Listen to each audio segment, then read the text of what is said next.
everyone, I am Neha and welcome back to my channel. In this video, we will talk about MPC 002 Block 3 and Unit 2 Cognitive Changes. इससे पहले हमने stages अडल्सेंस development और अडल्सेंस development के 3 stages को discuss किया था, जिसमें early अडल्सेंस, middle and let अडल्सेंस था. इसके कैरेक्टरिस्टिक्स की बात की थी. तो जो उसकी कैरेक्टरिस्टिक्स है उससे भी रिलेटेड क्वेश्चंस आता है. डिफाइन अडल्सेंस कैरेक्टरिस्टिक्स, या फिर अडल्सेंस जो 3 मार्क्स के क्वेश्चन होते हैं उसमें वो दे दिया जाता है. या फिर ये जो स्टेजेस है ना, अर्ली, मिडल या फिर लेट अडल्सेंस, इसका भी इंडिविजुअल क्वेश्चंस आया हुआ है प्रीवियस ईयर एग्ज़ाम में 3 मार्क्स का.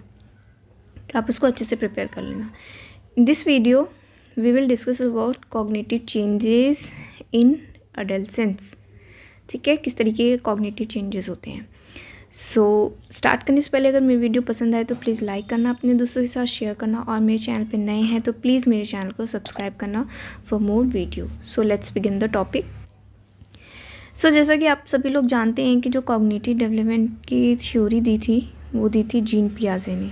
ठीक है, ओके. सो इसके आगे हम डिस्कस करेंगे कॉग्निटिव डेवलपमेंट क्या है. मैं ऑलरेडी आपको प्रीवियस वीडियोस में बता चुकी हूँ, जिसमें हमने फर्स्ट सेंसरी मोटर डिस्कस किया था जो इन्फेंसी पीरियड में होता है, और फिर प्री ऑपरेशनल जो अर्ली चाइल्डहुड डेवलपमेंट में होता है, एंड कॉन्क्रीट ऑपरेशनल जो डेवलपमेंट होता है लेट चाइल्डहुड में. And in this video we will talk about formal operational, जो कि अडल्सेंस में डेवलपमेंट होता है, जो कि कॉग्निटिव डेवलपमेंट है. ये जो फॉर्मल ऑपरेशनल है ये 12 ईयर्स ऑन बर्थ है. दैट मीन्स कि जो 12 ईयर्स के बाद सभी लोग इस स्टेज में फॉल करते हैं. ठीक है, अकॉर्डिंग टू पियाजे. ओके, सो पहले हम ये जान लेते हैं कि फॉर्मल का मतलब क्या होता है. फॉर्मल का मतलब इन्होंने बताया फॉर्मल ऑपरेशन का कि इस स्टेज में बच्चे प्लानिंग करना स्टार्ट कर देते हैं, ऑर्गेनाइजेशन स्टार्ट कर देते हैं, और वो साइंटिफिकली मेच्योर हो जाते हैं. ठीक है, तो ये बताया उन्होंने इस स्टेज में. तो बेसिकली जो हमने बताया कि ये 12 टू ऑनवर्ड्स है. ठीक है, अकॉर्डिंग टू पियाजे. तो इस स्टेज में बच्चों की क्या क्या थिंकिंग बहुत ही ज़्यादा क्या होती है, इम्प्रूव होती है, या फिर कहें कि डेवलप होती है with the help of cognitive development.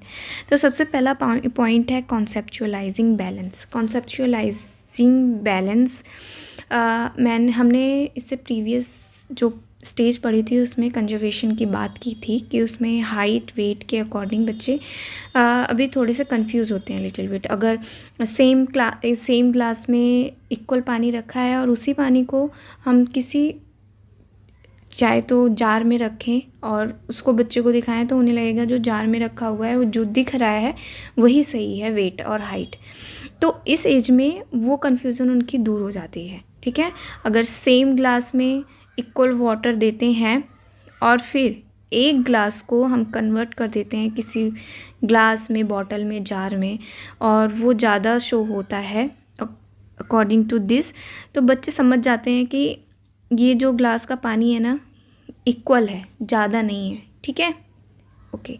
और वेट से भी रिलेटेड, हाइट से रिलेटेड, ये सारी कन्फ्यूज़न इस एज में, स्टेज में उनकी दूर हो जाती है. नेक्स्ट पॉइंट है एब्स्ट्रैक्ट थिंकिंग. एब्स्ट्रैक्ट थिंकिंग में बच्चे, जैसे कि आपने जब कंक्रीट स्टेज में हमने डिस्कस किया था कि जो बच्चे होते हैं वो उनके सामने जो चीज़ें होती हैं बस उसको एक्सेप्ट कर लेते हैं, इमेजिन नहीं कर पाते हैं उसके अलावा चीज़ों को. बट ऑन दिस स्टेज क्या होता है कि किसी पर्टिकुलर सिचुएशन को देखकर वो इमेजिन कर सकते हैं कि हाँ, इस सिचुएशन को अगर मैं इस तरीके से करूँगा तो क्या हो सकता है, उसका रिज़ल्ट क्या आ सकता है. तो इस तरीके की थिंकिंग वो एब्स्ट्रैक्ट थॉट्स में करने लगते हैं या इस स्टेज में करने लगते हैं. एंड नेक्स्ट है डिसीजन मेकिंग. डिसीजन मेकिंग में बच्चे क्या होते हैं कि अपना खुद का डिसीजन लेना स्टार्ट कर देते हैं. जैसे कि किस तरीके के हमें कपड़े पहनने हैं, या फिर किस तरीके का हमें अपना बिहेवियर रखना है, या फिर हमें पीयर, अपना जो ग्रुप है वो किस तरीके से चूज़ करना है, कौन से सब्जेक्ट हमें लेने हैं. इस एज में बच्चे आके करना शुरू कर देते हैं. नेक्स्ट आते हैं डिडक्टिव लॉजिक. ओके, हमने जो प्रीवियस स्टेज थी कौन सी थी और किस स्टेज में हमने इंडक्टिव लॉजिकल रीजनिंग की बात की थी, उसको फटाफट से कमेंट सेक्शन में लिख के बता देना कि किस स्टेज में इंडक्टिव रीजनिंग डेवलप होती है, ठीक है। और डिडक्टिव रीजनिंग या लॉजिक किस स्टेज में डेवलप होता है, फॉर्मल ऑपरेशनल स्टेज में या फिर एडोलसेंस एज में, ठीक है। इस चीज़ को आप ध्यान रखना। तो हमने जो इंडक्टिव रीजनिंग की बात की थी वो होती है स्पेसिफिक टू जनरल, ठीक है। क्योंकि उस टाइम पे बच्चे क्या होते हैं, प्रॉपर तरीके से हर चीज़ को नहीं जानते हैं, उनको उनके पेरेंट्स के थ्रू, उनके लव्ड वंस के थ्रू उन चीज़ों के बारे में पता चलता है धीरे धीरे। जैसे डॉग की हमने बात की थी इंडक्टिव रीजनिंग में कि अगर बच्चे ने एक 4 पैर वाला डॉग देखा और सेम तरीके से उसने अगर गाय को देखा, वो भी 4 पैरों की है, लेकिन उसको भी वो डॉग कहता है, but with the help of their parents उसको बताया जाता है कि नहीं ये डॉग नहीं है, ये काऊ है, गाय है। तो इस तरीके से उनकी इंडक्टिव रीजनिंग डेवलप होती है। बट इस स्टेज में क्या होता है, बच्चे क्या होते हैं, जनरल टू स्पेसिफिक सीखते हैं। उनको वो जो नॉर्मल नॉलेज होती है, इन्फॉर्मेशन होती है, ऑलरेडी वो गेन कर चुके होते हैं, जैसे कि अपने एनवायरनमेंट के बारे में यहाँ पर वो जनरल चीज़ों को सीखते हैं, जैसे उनके सब्जेक्ट से रिलेटेड, मैथ्स हो गई, साइंस हो गया, उनके सब्जेक्ट के रिलेटेड। तो जनरल नॉलेज उनको होती है, तो उन जनरल नॉलेज से वो क्या होते हैं, स्पेसिफिक चीज़ों को सीखते हैं। फॉर एग्जांपल उनको 2+2 तो उसे इस तक आ ही जाता है, तो उसकी हेल्प से वो आगे चल के और बड़े मैथमेटिकल क्वेश्चंस को सॉल्व करते हैं ऑन दिस स्टेज, ठीक है। आई होप आपको समझ में आ गया होगा। हाइपोथेटिकल सिचुएशन को आप इस तरीके से समझिए जैसे कि आप कोई प्रोजेक्ट वर्क कर रहे हैं, ठीक है, और उसमें आपने 1, 2, 3 हाइपोथेसिस को क्रिएट किया। क्यों क्रिएट किया कि ये जो हाइपोथेसिस है इनमें से कोई ना कोई सही होगी, या फिर कोई ना कोई, या फिर सारी गलत हो सकती हैं, या तो इसमें से एक सही हो सकती है, 2 सही हो सकती है, हो सकता है तीसरी रिजेक्ट हो जाए। तो इस तरीके की जो हाइपोथेटिकल सिचुएशन होती है ना, वो इस स्टेज में बच्चे करने शुरू कर देते हैं, ठीक है। किसी एक पर्टिकुलर सिचुएशन के लिए बहुत सारे उनके आंसर्स पहले से ही क्रिएट हो जाते हैं, और उनमें से कुछ सही भी हो सकते हैं, कुछ नहीं भी हो सकते हैं। तो इस तरीके की इनकी हाइपोथेटिकल सिचुएशन स्टार्ट हो जाती हैं। अब आते हैं हाइपोथेटिकल डिडक्टिव रीजनिंग। ये जो डिडक्टिव और हाइपोथेटिकल सिचुएशन, इन दोनों को मिलके ये रीजनिंग क्रिएट होती है। फॉर एग्जांपल जैसे मैथ्स का कोई क्वेश्चन है, मैथ के क्वेश्चन में टीचर ने कोई स्टेप बताया, ठीक है, तो बच्चा क्या कर सकता है, सोच सकता है कि ये स्टेप भी हो सकता है, ये दूसरा स्टेप भी हो सकता है, भले ही उसके क्वेश्चन के आंसर क्या हो, गलत हो, क्योंकि वो अपनी इजी और अंडरस्टैंडिंग के लिए और अदर स्टेप्स भी क्या करते हैं, सर्च करना शुरू करते हैं, सोचना शुरू कर देते हैं। तो इसमें क्या हुआ, हाइपोथेटिकल भी हो गया और डिडक्टिव रीजनिंग, दोनों चीज़ें क्या हो गई, यूज़ हो गई।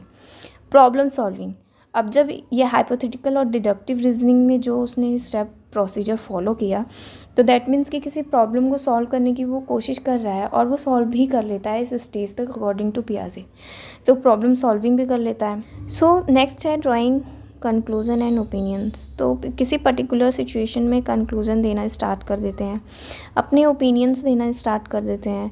मान लीजिए कि अगर वो 11th-12th में कोई सब्जेक्ट चूज़ कर रहे हैं, आर्ट्स, ह्यूमैनिटीज़ लेनी है, या फिर बायो लेना है, या फिर मैथ्स, फिजिक्स, पीसीएम लेकर जाना है आगे, किस तरीके का फ्यूचर उन्हें अपना क्रिएट करना है, करियर बनाना है, तो उस तरीके के ओपिनियंस वो देना शुरू कर देते हैं। अगर मेरा बायो अच्छा है तो मैं बायो लूँगा, ठीक है, एंड मेरा पीसीएम मैथ्स अच्छी है तो मैं पीसीएम लूँगा, या फिर मेरी ह्यूमैनिटीज़ में ज़्यादा इंटरेस्ट है तो उस एरिया में मैं जाना चाहूँगा।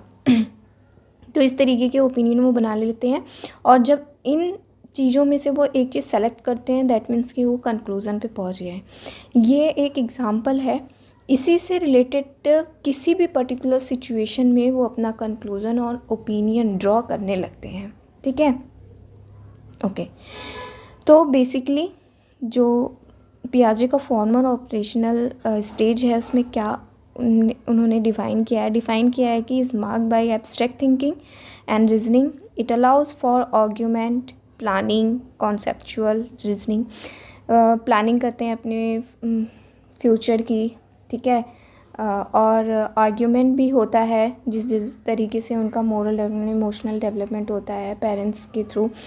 अभी हमने एडolescence की कैरेक्टरिस्टिक्स की बात की, तो उस इस स्टेज में ये सारी चीज़ें होती हैं। कॉन्सेप्चुअलाइज रीजनिंग जो हमने अभी ऊपर डिस्कस किया, तो इस तरीके के जो पियाजे ने अपने डिफ़ाइन किया इसको, ठीक है, ऑपरेशनल स्टेज का। सो नेक्स्ट पॉइंट है इगोसेंट्रिज्म इन एडolescence। ये कॉग्निटिव डेवलपमेंट में ही आएगा, फॉर्मल ऑपरेशनल स्टेज में।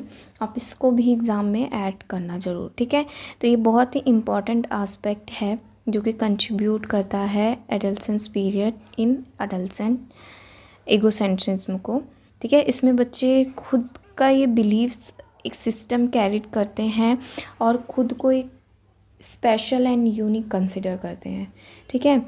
एंड उनका जो characterised by an imaginary audience with an increase self consciousness. Imaginary audience बहुत ज़्यादा उनकी इंक्रीज़ हो जाती हैं अपने सेल्फ कॉन्शियसनेस को लेकर। मान लीजिए किसी पार्टी में या फिर किसी भी फंक्शन में जाते हैं और दूसरे क्या उनके बारे में सोच रहे हैं, ये उनके लिए बहुत ज़्यादा मैटर करने लगता है। उन्होंने जो कपड़े पहने हैं वो सबको सही लग रहे हैं या नहीं लग रहे हैं, इस टाइप की थिंकिंग उनकी स्टार्ट हो जाती है। And they consider that people around them specially peers observe their activities and may comment on them, जैसा कि मैंने भी बताया।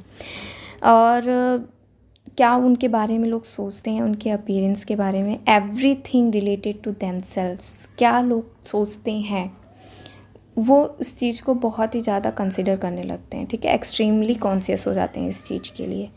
और ये जो वे है, this way they perceive themselves as seen by them contributing to the develop of self confidence. इसी के थ्रू वो अपने सेल्फ कॉन्फिडेंस को इंक्रीज़ करते हैं। उन चीज़ों को जैसे जैसे उनकी एज ग्रोथ होती जाती है, एज बढ़ती जाती है, अगर इन सब चीज़ों को इग्नोर करके अपने सेल्फ कॉन्फिडेंस को इंक्रीज़ कर लेते हैं। बट वहीं अगर बच्चे क्या होते हैं कि इग्नोर नहीं कर पाते हैं, लोगों की बातों को ज़्यादा अपने दिल पर लेने लगते हैं कि लोग हमारे बारे में क्या सोच रहे हैं, क्या देख रहे हैं, तो वहीं पे उनका सेल्फ कॉन्फिडेंस क्या होता है, लो होता है। इसलिए हम नेक्स्ट टॉपिक जो आएगा, हमारा नेक्स्ट यूनिट है, वो आइडेंटिटी से रिलेटेड है, ठीक है। उनके सेल्फ कॉन्सेप्ट, सेल्फ इस्टीम से रिलेटेड है, ठीक है। तो हम उसको नेक्स्ट वीडियो में डिस्कस करेंगे। सो आई होप ये टॉपिक आपको समझ में आया हो और हेल्पफुल हो आपके एग्ज़ाम पर्पज़ के लिए।